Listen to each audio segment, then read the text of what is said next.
And now we will hear what the public defender does and why it matters from Yolo County Public Defender, Tracy Olson.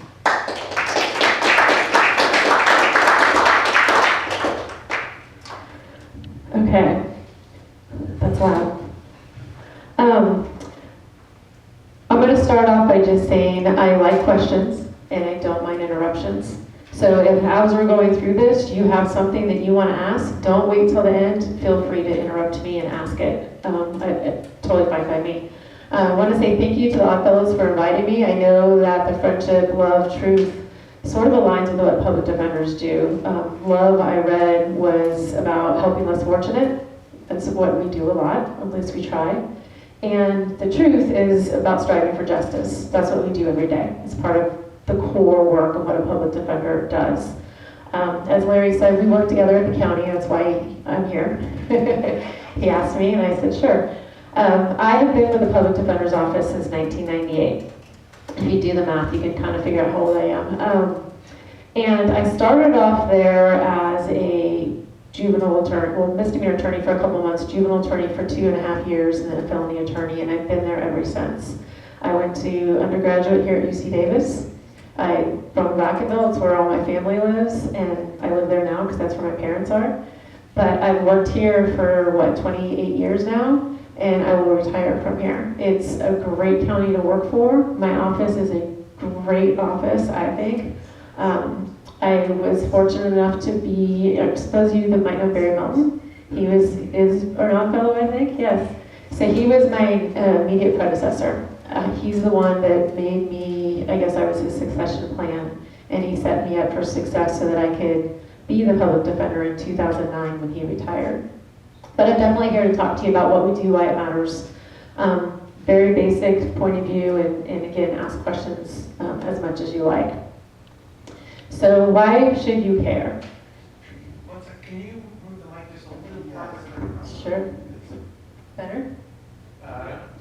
Better? It's way better for me too. Okay. Okay. I didn't know if that was just me or not. All right, great. So if you care about public safety, if you care about fairness, if you care about balance in the system, then you do care about a public defender. Who we are, that's a picture that we took in 2005. It's not all of us, but it's everyone that wasn't in court at that particular lunch hour. We are made up of attorneys. We have 29 attorneys.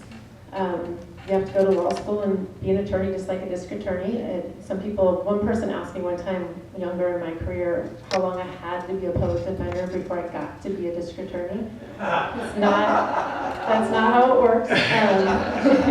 We are all here because this is our first choice and this is what we love to do, is to help people through the criminal legal system. Investigators, we have 6, which if you think about that is sort of amazing, because on the other side, the prosecution side, is their investigative staff, which about doubles, maybe even triples the number that we have in-house. They also have every sheriff deputy, every law enforcement officer from the city of Davis, the city of Winters, the city of West Sacramento, and the city of Woodland, that they can call up and say, can you go find this witness? Can you go take these pictures? We have 6 people. And our mitigation specialists are master's level social workers. They, I'm going to talk to you about it later, are the backbone of what we call holistic defense. But master's level social workers who bring a skill set that attorneys don't have, that investigators don't have, and I will never have the skill set of a social worker. This is not in my wheelhouse, but it's needed to round out what we do. Paralegals, when Nicole comes and talks to you in April, I think it was, she's one of the paralegals in the district attorney's office. We have paralegals as well. Paralegals are not attorneys, but they're allowed to research right motions for attorneys and assist in a lot of ways. It's a really good way to allow attorneys to expand capacity by having assistance of a paralegal. Support staff includes clerical, someone we call a case preparation specialist, which really is just someone that's savvy with technology. We're probably know we're getting body cameras and surveillance videos, and audio-visual is a huge part of what we get now in evidence. And attorneys are not usually good at technology. Some are, most are not. So we had to have someone in-house to do that. We have an analyst, and then we have what we call behavioral health case managers. That's something fairly new to us. If you're familiar with Health and Human Services, they have case managers. We've now expanded. And the reason we've expanded, I told you I started in 1998. When I first started in this job, I thought my job was to avoid a conviction for my clients. If I couldn't do that, I thought my job was to avoid a felony conviction for my clients. If I couldn't do that, I thought my job was to make sure they at least got probation. And if I couldn't do that, it was to make sure that they went to prison for the least amount of time possible, right? And you do that through litigating the cases, testing the evidence, making sure the witnesses are being truthful, etc. What we learned, when I say we, everybody that started around the same decade or soon thereafter as me, is you do see a lot of the same clients. Everybody's not a recidivist, but sometimes you see a lot of the same clients. And it was heartbreaking to know that you did your best in the legal case, but because some other issues were not addressed, that they might come back to see you, right? Probation was there to help them. If they went to prison, parole was there to help them. Parole is not the greatest system. Probation has really turned a corner and now sees themselves, at least in Yolo County, less as law enforcement and more as helpers and supporters. But that wasn't the way it was in 1998. It was all surveillance and monitoring. And by that I mean, show up when I tell you to, let's drug test you, show me you went to your AAs. But it was not a supportive environment, motivational. It was strictly accountability without any support. So when we saw people coming back to us, we started to rethink, how can we do this a little bit better? And some attorneys were better than others, and they would reach out to a residential program and try to get something set up, reach out to an outpatient program, call the psychiatrist and say, if they're not on their medications anymore, what can we do to fix that? And then over time, we realized that that's not our skill set. And we were still really busy doing the other part of our work. So that's when we started getting social workers into the office. Social workers have been in our office since Barry. Barry brought, I think, the first ones in. So that was before 2009, almost 2 decades. And Yolo County was one of the earlier counties to actually follow this model, holistic defense model, which I'll talk about a little bit later. But why we exist, let's go back to the core basics, is we are there to protect fairness in the justice system for everybody. Making sure that whether you have money or not, if you have money, you can hire an attorney. If you don't have money, you can't. And so that's what we are, is to making sure we're a voice, we're a defense, and that everyone's constitutional rights are respected. This guy is Clarence Gideon. If you ever heard the case Gideon v. Wainwright, maybe you haven't, because it's a lawyer thing, I guess. But I'm going to tell you his story. This was in 1963 is when the Supreme Court got involved with Clarence Gideon. Clarence Gideon, I think he was from Florida. He was a drifter, which now we call him housed. He supposedly broke into a pool hall, and depending on the story you read, either stole coins or some beer, but nobody was there, it was closed, it wasn't the crime of the century. He was later arrested based on an eyewitness testimony who said it was him that did it. He was arrested, he was brought into state court, he was charged with felonies, and he told the judge, I want an attorney. And back then, you had the right to bring an attorney into court with you if you could pay for one. So you had to go out and hire somebody. He could not do that. He asked the judge for an attorney. The attorney said, or the judge said, we don't do that here. That's not a thing. If you can hire someone, that's great. Otherwise, you have to represent yourself. So he tried. And the prosecutors are professionals. They've gone to law school. They have done this thousands of times. And he was unmatched. He was convicted and he was sent to prison. When he was in prison, he took, I don't remember, it was a napkin, piece of paper, but he took something and he basically wrote, this wasn't fair. I needed a lawyer. And that was considered, I guess, a writ, and it was accepted. And it went all the way to the Supreme Court, where the Supreme Court said, you're correct.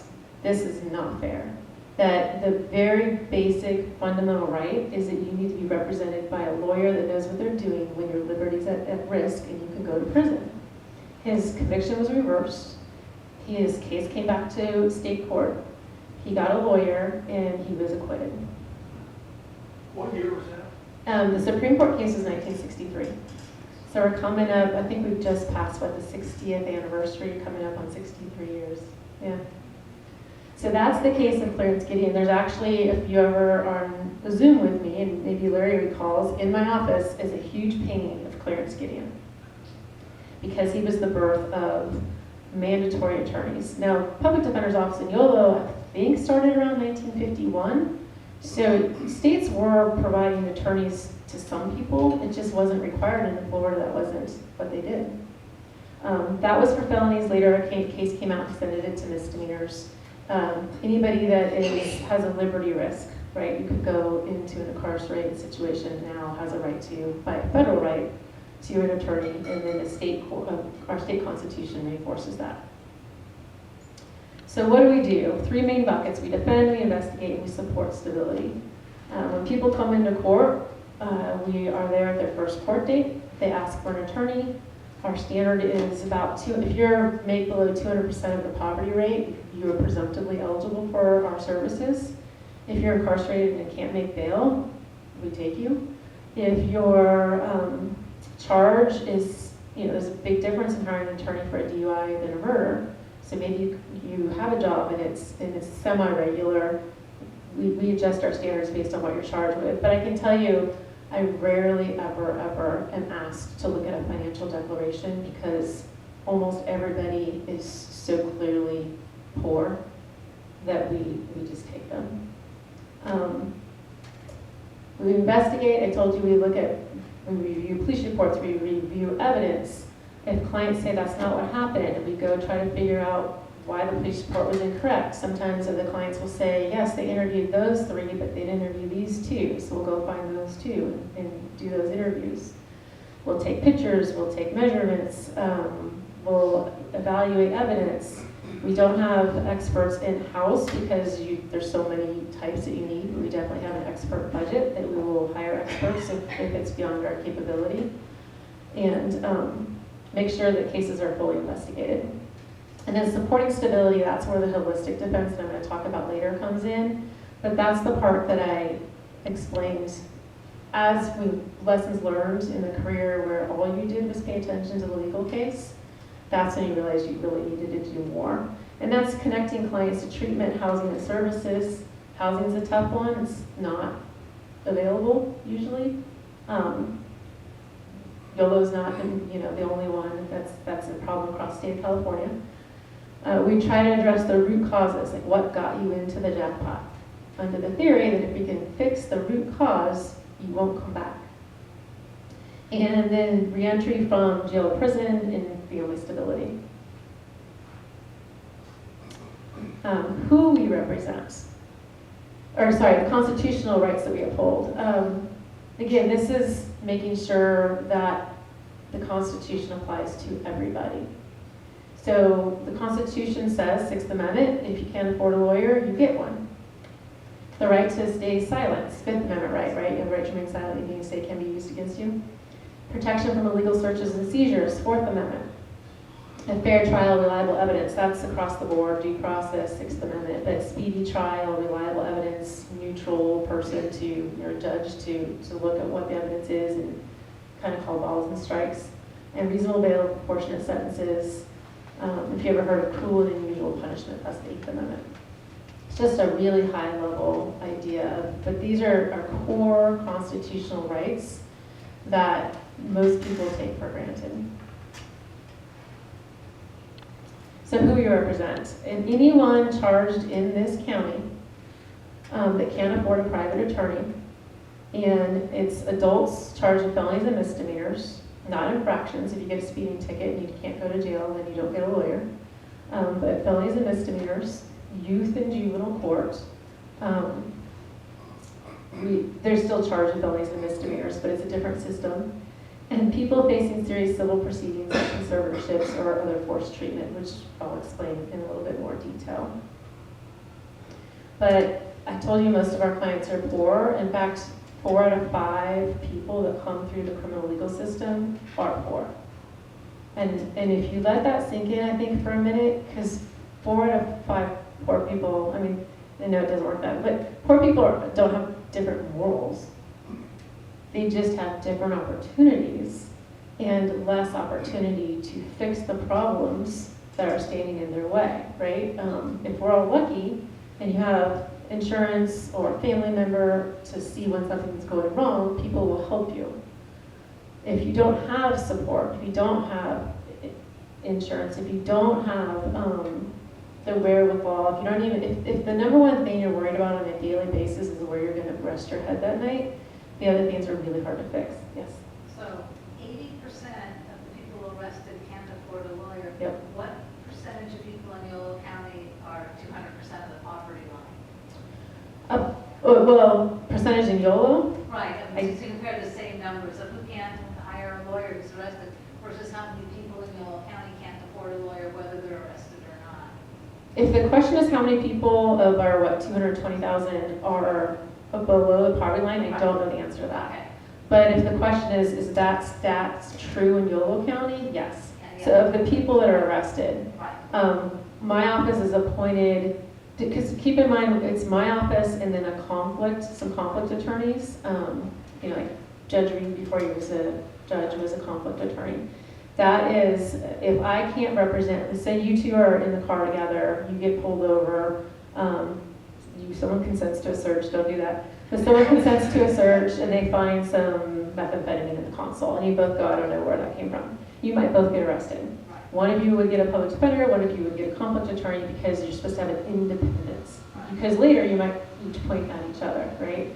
So if you count public defender and the conflict attorney, we do get appointed on about 75-80% of the felonies that come through. The misdemeanors, we get people that ask for a lawyer. Sometimes people show up to misdemeanor court, and I don't recommend this either, but they go, yeah, I was driving drunk and I'm just going to take my weekend and go home. Like, we never recommend that because it's very complicated. You're not a citizen, collateral consequences. We're free. Like, just ask us the question and we're free. But yes, I get appointed to probably 80-something% of the people that ask for lawyers in misdemeanor court.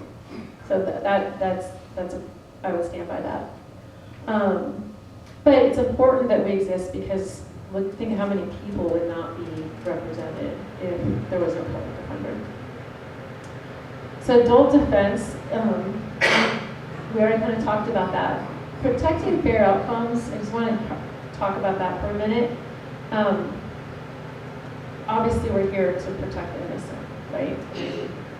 We just had a case come through the system where the judge didn't even hold the client to answer a preliminary hearing where the standard is fairly low, like probable cause on murder, because that person wasn't guilty of anything. So that happens. But we also represent people who are what I call overcharged. Usually count one is the pie in the sky, like, we don't know if we can prove it, but we're going to go for count one because that provides, in my opinion, the reason they do that is leverage to try to settle a case. Sometimes our clients are guilty of count 3, count 4, maybe the misdemeanor, there's something. But, in a perfect world, that wouldn't happen. In a perfect world, people would be charged with what's fair. But we're there to make sure the outcomes are fair, and then the sentences are fair, right? Making sure, sometimes my job, I think, is to give people chances repeatedly to get it together. Juvenile defense, kids are different, the law recognizes that. So really the focus in juvenile court is keeping kids connected to school and family, not disrupting that unnecessarily with incarceration, unless incapacitation really is needed. It's not supposed to be punitive, it's supposed to be rehabilitative. Avoiding the lifelong consequences for adolescent mistakes. I don't think I'm telling you anything new to say that a kid in maybe a wealthy suburb that does X gets treated a lot differently than a kid in a poorer suburb that does the exact same thing. part of the reason might be because that happens behind closed doors and no one found out, and this one happened on the street, right? It's the same conduct. And building a path to rehabilitation, like I said, not punishment. Kids are different because they're still developing. There's a lot of science these days that will tell you that until you're 25, you don't really function right, right? They make mistakes, but they can change. So mistakes are not moral failings, it's youth. They're impulsive, they can't see beyond, the corner, like they can't see what's next sometimes. 5 years seems like an eternity to them because it's a third of their life sometimes, 15-year-old kid. Again, the goal is rehabilitation, and in early intervention, we will help prevent those lifelong consequences. In my office, we have 4 mitigation specialists. I told you there's master's level social workers. One is dedicated solely to kids. That's all she works with, the kids. And we pair her with the kids that probably most at risk of doing some real damage to themselves or the people around them, and really screwing up. And she's marvelous. Her name's Tanya Jacobs. She's marvelous. And then this third bucket is the civil commitments. I put this picture up here. Does anyone just have a wild guess where that is? It's a state hospital. Napa. Yeah. The state hospital looks like a prison, doesn't it? At least that section of it. So even though people can be on conservatorship, it's usually people that can't figure out how to meet their daily needs. It's care for themselves. They can be conserved. And the reason people are conserved, usually the reason they can't care for themselves or can't make those good decisions, is usually has to do with mental illness or dementia. It can be alcoholism, it can be some other things, but it's usually that bucket. There's different types of conservatorship. Some will affect people that are older and can't make decisions. And then OPS is mostly for people with mental illness or severe addiction. They're called gravely disabled. A new law that just went into effect in January expands the definition so that more people can fit into the gravely disabled category. We represent them. It's civil, but we represent them because they can be locked away in a facility that they can't get out of. Sometimes they can go to Napa State Hospital, but usually it's a boarding care or some other a boarding care or a locked facility. And then state hospital commitments can take many forms. And people that are incompetent means that right now I'm charged with a crime, but I can't figure out what's going on because I have something in the way. I have a mental illness that's in the way. So I don't understand the role of the attorney. I don't understand what the police are. I don't understand the judge. So the law has said that's not fair. If you can't even help yourself and help your attorney, then you're not, that prosecution is going to be put on hold. It doesn't go away, but it's put on hold, and then you're given competency restoration services with a goal, sometimes of medication stability or whatever, and then you come back and now you can be prosecuted again. We will represent people that fall into the category of mentally disordered offender, people that have been sent to prison, but are deemed to be too dangerous due to a mental disorder to just be released on parole. And so we'll represent them. Not guilty by reason of insanity. That's probably more familiar to people. After you've been found not guilty but insane, and that's different. That means at the time that the crime was committed, you couldn't appreciate what was going on. Has nothing to do with competency, but sometimes, if you're insane at the time and you're arrested very quickly, it's both, right? But different standards.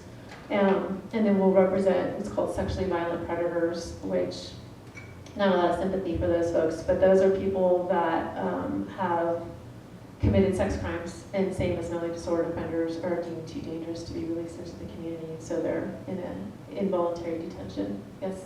Where in the process is it determined that conservatorship for the state hospital is needed? Does it go to trial first, or are you at the front line in that place? So people that are, the referrals for the public guardian to investigate whether or not a conservatorship should be established typically come from hospitals. I think they can come from law enforcement. They don't usually come from us or That's before you see them. Yeah, usually. I mean, every once in a while there'll be someone that'll come through the criminal system and somebody, jail or somebody will then make a referral, and the best outcome really is to conserve the person rather than to keep them incarcerated. But the majority of our conservatorship cases are independent of that. They usually, it's, if you've heard 5150, it's someone that can't care for themselves or others. So you go in for 72 hours, maybe they'll extend it to 14, another 14, because sometimes you can extend it for another 30. And eventually, someone has to make a decision about if they're not getting better, and they don't have third-party help, they don't have a family member or somebody to help them, is it better that they're conserved, and then they'll file a petition, public guardian will do the investigation, and we are always appointed to represent the person, Who would file that petition? the public guardian, the county council on behalf of the public guardian. Yeah. Do you get involved if they don't contest the conservatorship? Yes.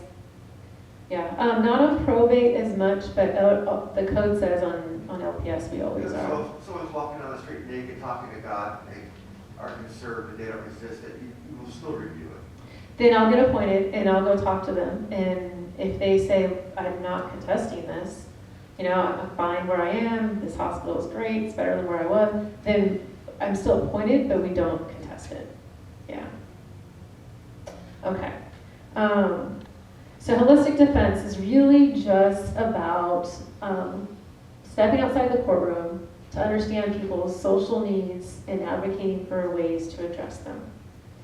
And you can do that outside the courtroom, and you can do it inside the courtroom, and we'll talk about that. So stability, because like I said, we know that legal outcomes alone don't prevent future system involvement, right? I mean, they're independent things for the most part. Stable housing, treatment, support matter. You really have to be stable and know where you're going to eat, where you're going to sleep, and know that you're safe before you can expect someone to start addressing those other issues. And we know that if we can solve some of those root causes, we're going to help the person live healthier. We're going to help return them to their family because they want them back. And we're also going to reduce recidivism, which is better not just for the client, but it's better for the community because less victims better, right? We know that.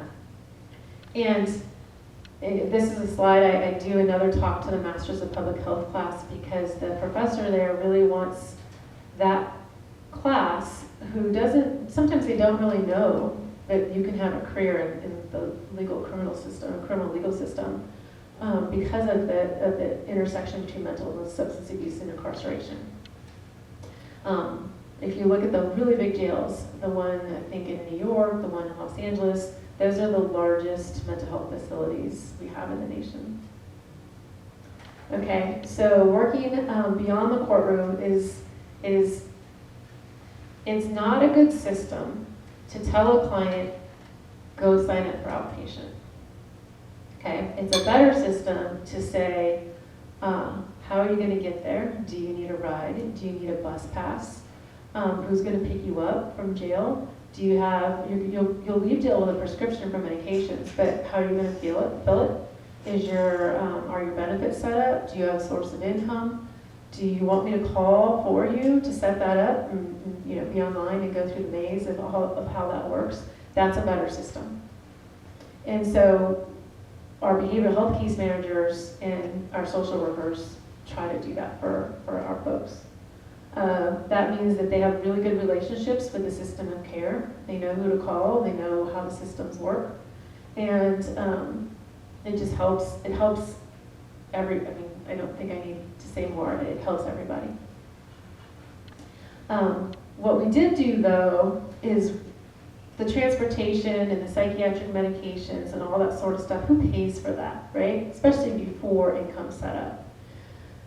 Over the last 4 or 5 years, I've gotten a few grants, and we put a little money aside, and we call it participant supports, and we would pay for those things. And when the grants expired, I went to the county, I said, this is working fabulously, can I have some money for this? And they were like, no. So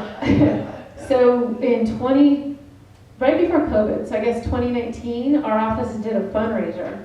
And it was a silent auction, and the county was actually really good and helped support us do that. We went to Blue Note over in Woodland. We went prior, everybody went around to the different locations, and we went to the winery, can you donate something for our silent auction, etc. And we raised like $8,000 or $9,000.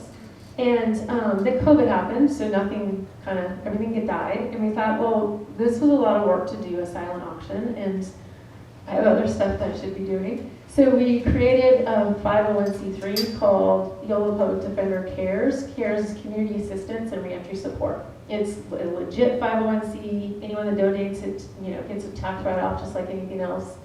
And the board of directors are public defenders, everybody from my office. Not everybody, but the board of directors are all from my office. From everything, attorneys, clerical, etc. And we formed this so that we could apply for some small grants. And we were successful 2 years ago in getting a grant of $30,000 from Dignity Health. We renewed it the next year, another $25,000 from Dignity Health, and then our third application is pending. And we have a whole application process. That's on the left is just the homepage of our website. But probation, health and human services, the attorneys in our office will apply through the website and ask for money. And we pay, for instance, someone that completes residential treatment and has a board of care, but the board of care bed is not available for a couple of days. Let's not send them back into the community and back to the place where their buddies were and they were using drugs. So we'll put them in a hotel for a couple of days and bridge them. I've had another one where the board of care bed became available. Don't want to lose that bed, right? And but their income's not set up. So we will pay the first month of board of care, knowing that by the second month their income will be set up. And they don't pay us back, we just pay for it. We'll do Ubers. We have Pearl decided that they were going to shut down their locations in Yolo. And so when you first get out of prison, you have to report to Pearl in Fairfield, which is kind of hard if you're in West Sacramento or Woodland and you don't have transportation. Bus is terrible. We'll just Uber people over there. People will get out, we'll pay for their medications, we paid for some medical supplies. It's been really, really good. And that is just through the nonprofit that we formed. I think, as far as I know, we were the first public defender's office to do that. We were inspired by the library. The Friends of the Library always has a nonprofit. So we were inspired by them, and now I know Santa Cruz and I think another county has a nonprofit like us. Yeah. So how many unique clients do you represent here? We are appointed on about 1,000 felonies a year. It's gone up because of Prop 36. And then about 2,500 misdemeanors, but those are cases, it's not clients. I think it's I'm doing a 20% discount on those for unique people, or unique, cases that come through. And we always remember the ones that come back for obvious reasons. A lot of people really don't come back, but the ones that do, we're set up for them. And new laws, I want to just talk about social workers, about the new laws, not just stuff that happens in the community, right? If the board decided they were going to cut all the social workers because that just wasn't important to them, we also couldn't do our core job. Bail motions, bail decisions, judges have to come up with, they're supposed to make findings about whether or not they're non-monetary things that they can put in place, conditions of release to avoid jail. So we have to give them those ideas. Sentencing decisions, we have to come up a lot of times with alternatives to incarceration. That usually comes from us because probation's not involved yet because we're still trying to figure out the case, it's pending. Strategy decisions. We had one client who had a very low IQ and strategized with the social worker about everything from the Miranda warning to the competency to intent issues.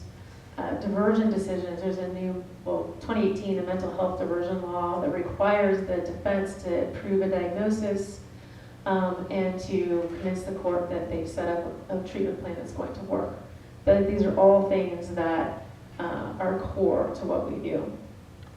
At the end of people's cases, if they're eligible, we will also expunge their conviction, reduce the felony to a misdemeanor, seal the records, etc. People can now be removed from the registry. We had a bunch of people, not a bunch, but we had more than you would hope, that were convicted of misdemeanors years and years ago that were not touching, were more like peeing in public, doing things that not great, but maybe should be a lifetime sex offender registry. The law changed, and so now we will assist people to get off the registry if they're eligible. But that's our record mitigation clinic, and we often partner with Health and Human Services to reach clients through clinics And then we all, anyone can just come to us and through our website, and we'll help them if their conviction occurred in this county.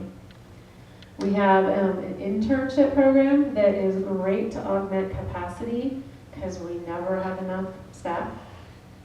But just as importantly, these are the kids, because I'm older, these are the kids that we get as students, train them, mentor them, develop them. And then when they become lawyers, if they like us and they apply, and then we hire them. It's the greatest 2-year job interview ever, right? And then when they start, they're ready to go. The only difference by the time they're done with that 2 years or a year, depends how long they're with us for an internship, is now they can do it by themselves. They don't have to be supervised. But we do let them, depending on their capabilities and how far along they are, meet with clients, go to court. Sometimes they'll be driving on suspended license trials. Like, you've never had a better lawyer than an intern whose only case is driving on suspended license, right? They get really good attention. And it's all, everything they do in court, an attorney sitting right there with them. Are those paid? Are those paid?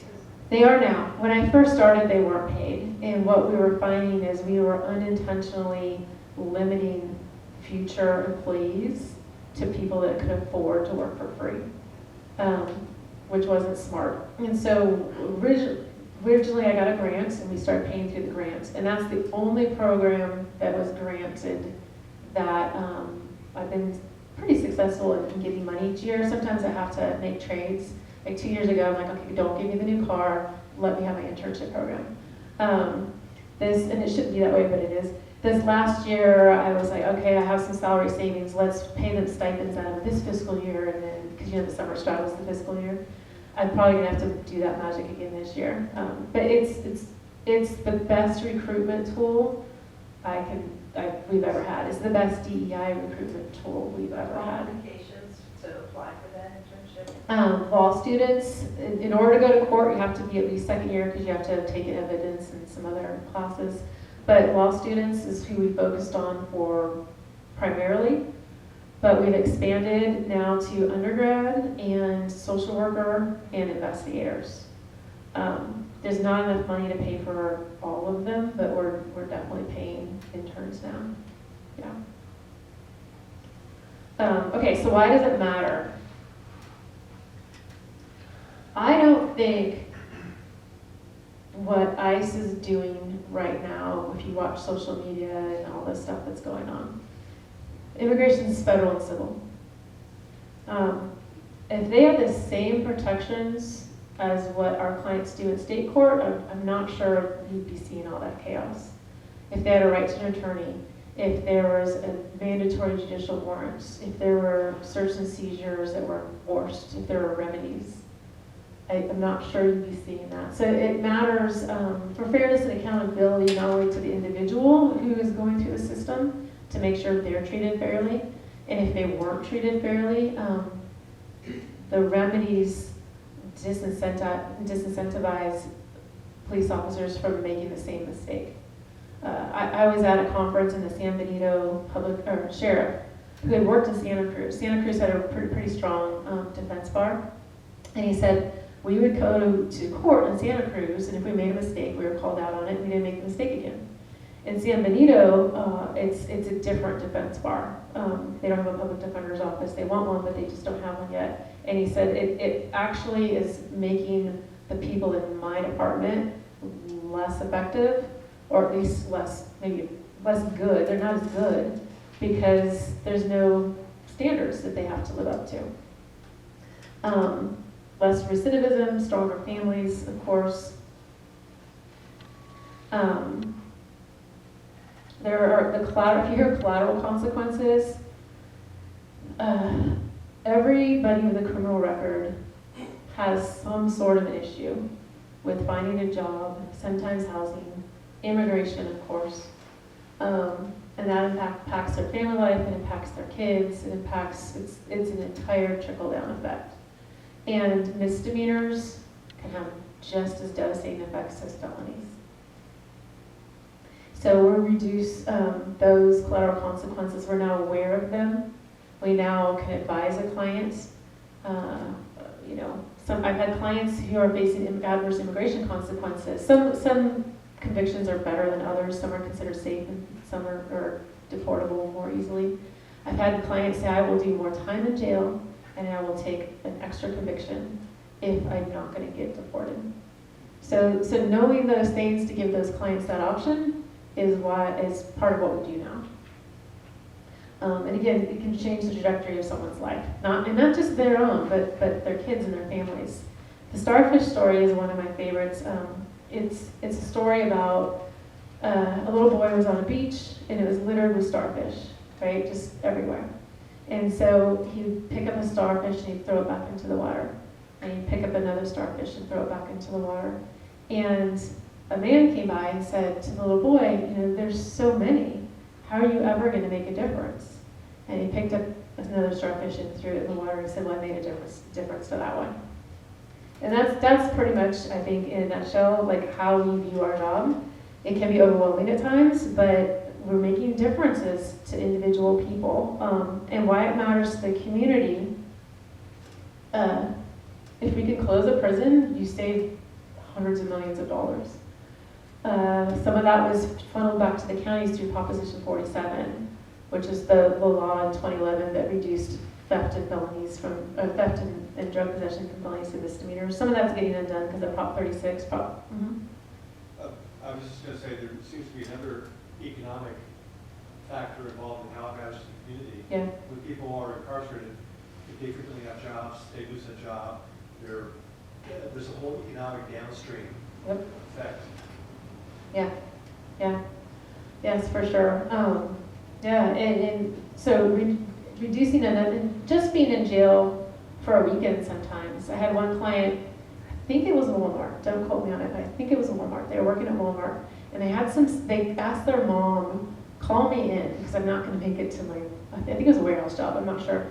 So the mom tried to call in to kind of call them in sick for the weekend, and she didn't have the PIN, and it didn't work. And so he lost his job just over the weekend. It matters to the community. And this is my other favorite story. My nephew is now works at the fire department here in Davis, and so I told him the story. He wasn't as impressed as I was with the story, but when a fireman shows up to a fire in a community like this, where there's clearly a house on fire and a bunch of neighbors whose houses are not on fire, the fireman doesn't stop and say, who started the fire? Do you deserve to have your house, the fire put out? They don't ask those questions. They just put out the fire, because they know that if they don't fix it for that house, the whole neighborhood's going to burn down. And that's how I view when I harp on constitutional rights. Some people will, with a straight face, say, like, what does it matter? They're guilty, right? But it matters because A, you don't know they're guilty, and B, if we don't give it to everybody, then where do you draw the line? Like, how does that work? And do you want it to work that way? So that's the fireman story. What we're not. I have 4 myths on here. Inexperienced or second-rate lawyers. I would put every attorney in my office up against a private lawyer any day. We are some of the most experienced. We're in court every day. We handle serious and complex cases. We know our judges sometimes. Judge Mock should never hear a gun case. Judge Shockley should never hear a child victim case. That's just political acumen, right? But we're excellent attorneys. The public defenders just get people off on technicalities. That's a constitutional right. I don't think I have to say more. That's not a technicality, at least in my world. That we're soft on crime. We support accountability and public safety, but we really want to see what works, right? Some of the district attorneys think their only tool is a hammer and everything's a nail, and that's jail. We see it differently. We think other things work. And that some people say victims don't matter. I've been to talks where I'll say, you know, an hour's worth of information. They'll go, well, you never once mentioned the victims.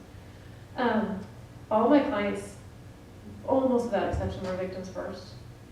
And everybody that's a victim now will they won't all become my clients, but all my clients were victims. That's just true. I've never seen it not work like that. And do you not oppose victims? I don't oppose them when they testify.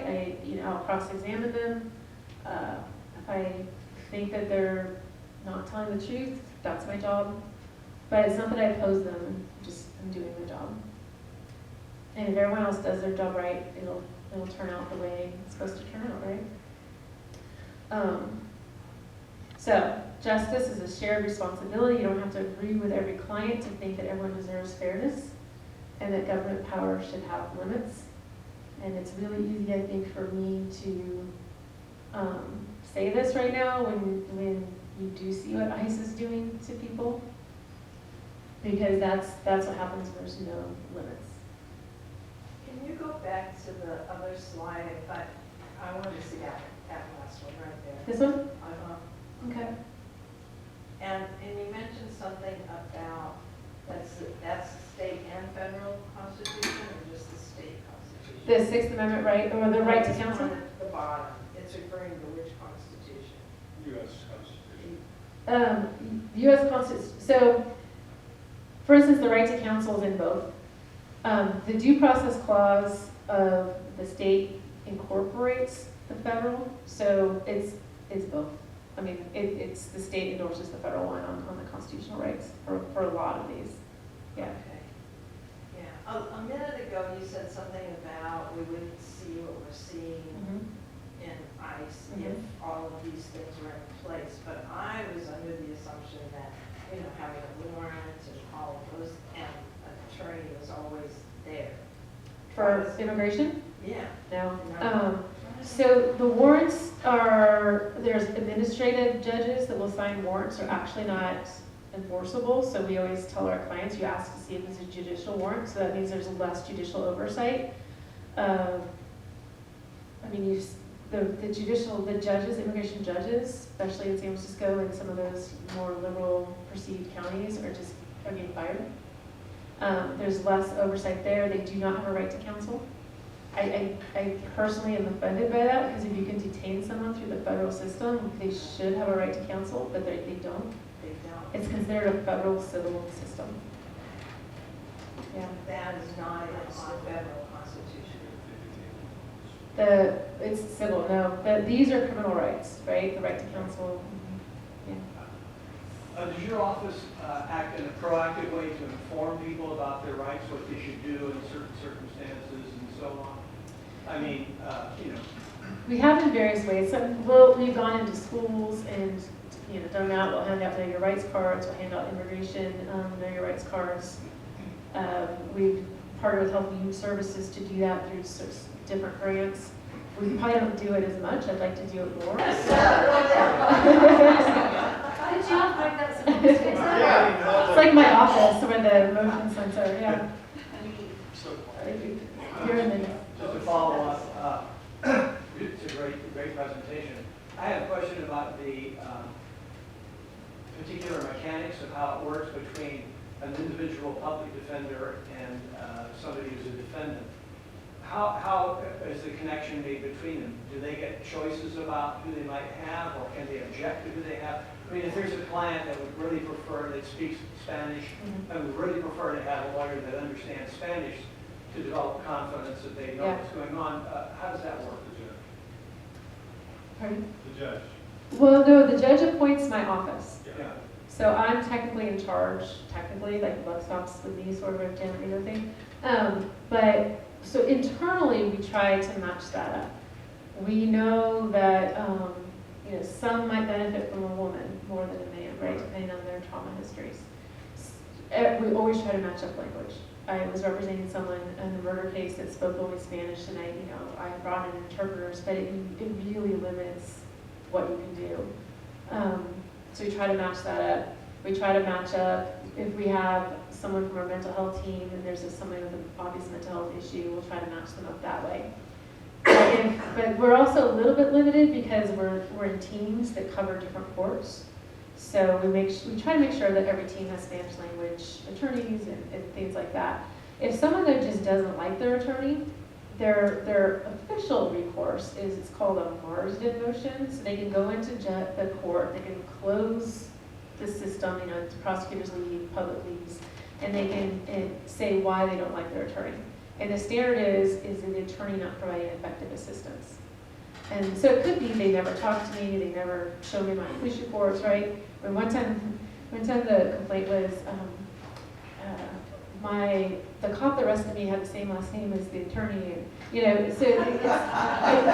it can be a very, and then the attorney will then say, no, that, I have talked to them, I dropped off their discovery, whatever, and they present that to the judge, and the judge determines whether or not they've met the standard of ineffective assistance.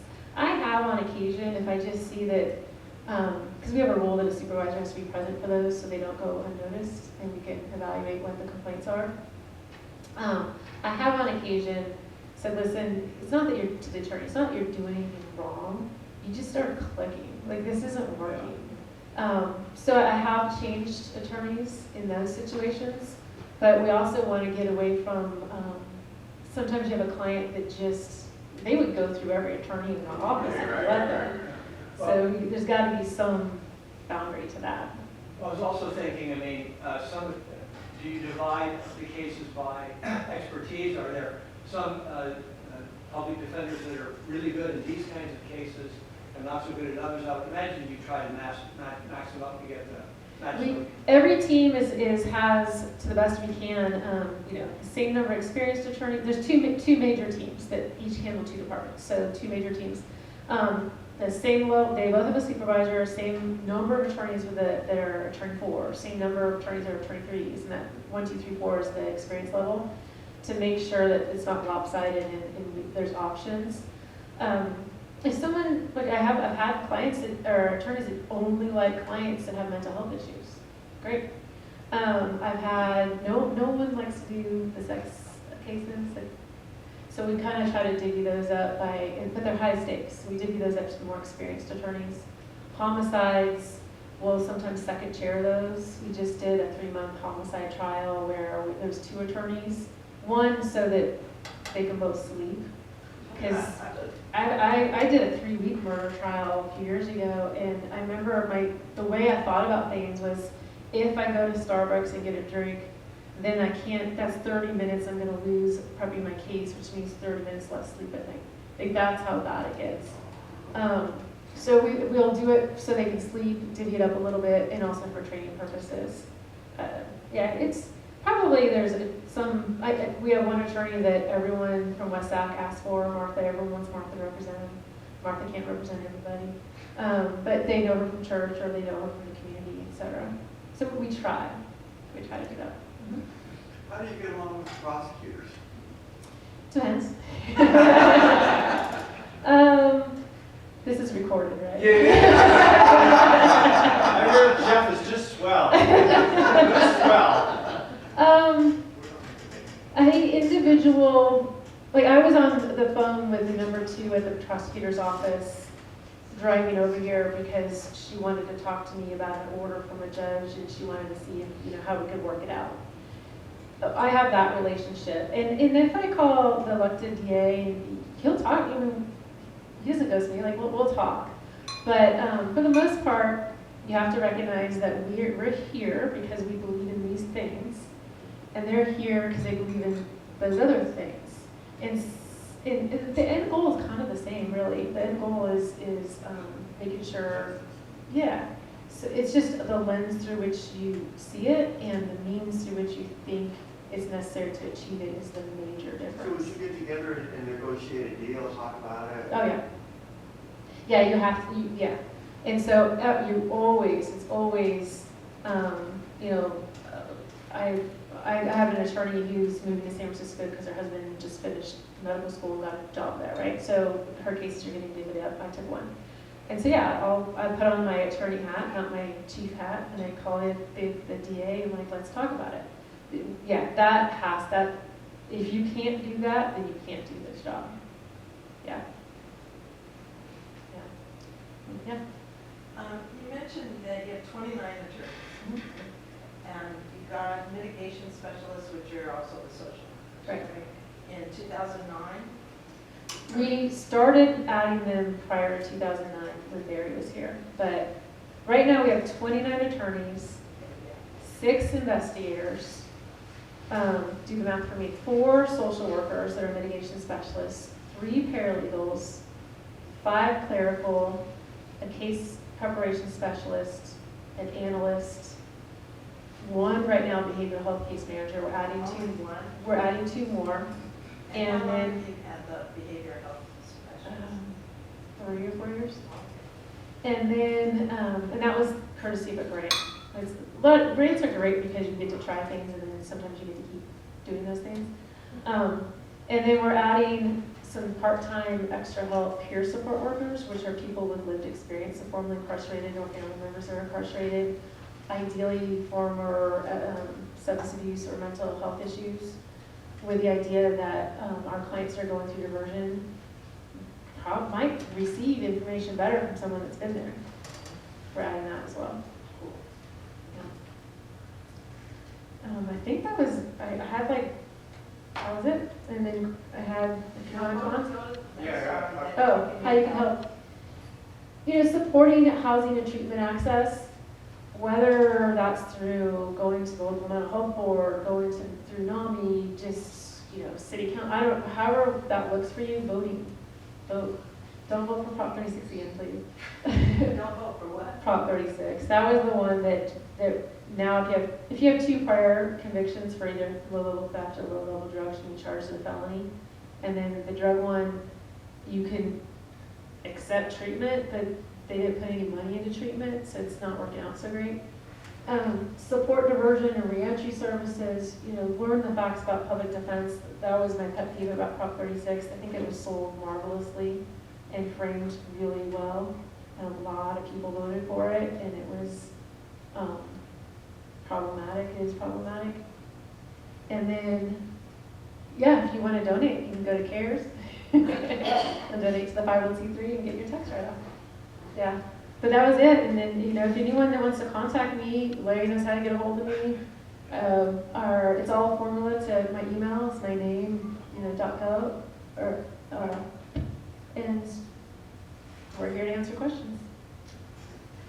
Okay. Awesome. Thank you so much. Any other questions? Okay. If anybody also has questions about Odd Fellowship, you can talk to me after this is all done. But I would just like to thank our public defender, Tracy Olson, once again.